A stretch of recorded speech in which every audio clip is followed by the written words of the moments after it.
Қайырлы күн достар, бүгін мен сіздермен дәмді пиццаның рецептімен бөлісемін. Ол үшін ең алдымен жылы сүтімізді ыдысымызға құямыз. Үстіне жылы суымызды, бір қасық қопсытқышымызды, бір қасық ашытқымызды салып, және де бір қасық тұзымызды салып араластырамыз.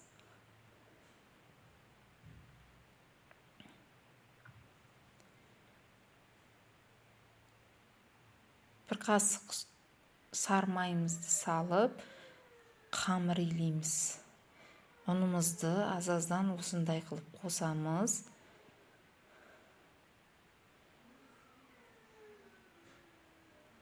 Жақсылап жұмсақ қылып қамыр илейміз. Дайын болған қамырымызды демін алдырып ашытып қоямыз. Қамырымыз ашыды. Енді оны осындай 4 бөлікке бөліп суалап қоямыз.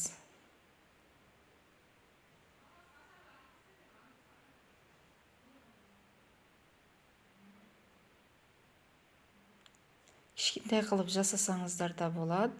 Мен өзім осылай 4 бөлікке бөлдім. Енді дайын болған қамырымызды жұқалап жаямыз.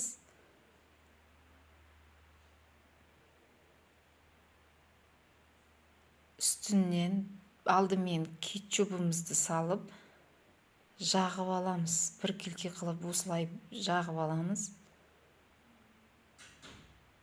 Жақсылап бір тегіс қылып жаю керек. Үстінен алдымен шұжығымызды саламыз. Үстінен сырымызды салып, осылай әдемі, дәмді пиццамызды пісіріп аламыз.